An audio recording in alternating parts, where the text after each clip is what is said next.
Ever since the Nokia 6 was launched at the beginning of this year, I've had so many requests for it. Everyone is curious if the new Nokia smartphones have the same nuke-proof durability that the old 3310s had. And, well, there's only one way to find out.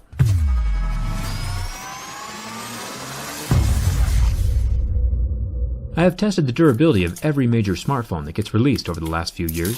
I think I've tested about 60 different phones now, and it's Nokia's turn. Pulling it out of the box, it already has a heavy feel to it, which in my book is a good thing. I purchased the slick-looking matte black version. As always, we'll start with the scratch test. I have a set of Mohs picks that allow me to differentiate between different materials. Plastic scratches at a level 3, tempered glass scratches at a 5 or a 6, and sapphire would be at an 8 or a 9. The Nokia 6 has advertised Gorilla Glass 3 on the screen, and it scratches at a level 6, perfectly on par with other flagship devices.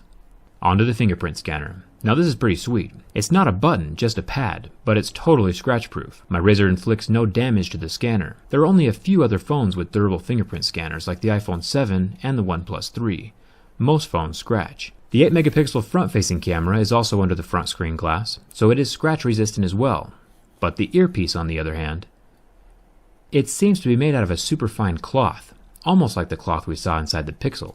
This one can come out. Now obviously I pulled this out on purpose, but over time on your own phone, through heating and cooling and normal phone abuse, the little bit of adhesive holding this earpiece in place can become weak. I imagine after a year or two of this rattling around in your pocket, your phone might look the same as mine. It's an unfortunate material choice. I'll just stuff it back in and pretend like nothing happened. Nailed it. Might want to turn up your volume for this next part. It's real metal. Definitely one of my favorite sounds and feels on a smartphone. Now today I'm going to switch things up a little. Art Class with Jerry is temporarily cancelled. Last month I had about 50,000 views on my channel from the lovely little country of Finland. And in Finland there is a tiny town that's actually called Nokia. It's right about here. Turns out Nokia originated in Finland. Who would have thought? If any of you are planning a vacation to Nokia, my map will help you get there. It's a good map. Probably the best map. The 16-megapixel rear camera protrudes quite a bit out of the back metal housing. Not quite as good looking as the completely flush LG G6, but the Nokia 6 still has a scratch-resistant camera lens. My razor blade does nothing to it. It's good to see that most cell phone companies these days have stopped using plastic on their camera lenses. The flash is still plastic, but that's fine, since light will still flow through no matter how scratched it is. The top of the phone is metal. The Nokia 6 does have plastic antenna lines like all metal phones do. These are similar to the wrap-around corner design that the iPhone 7 currently has. But this phone has one distinguishingly useful feature that the iPhone 7 does not have: a headphone jack. The volume and power buttons are completely made of metal as well, so no matter where you are holding this phone, you'll be touching metal. I'm not gonna lie, it's a good feeling phone on the outside. But it's what's on the inside that really counts. We'll find out more in a second. The phone does have stereo speakers, that's a bonus.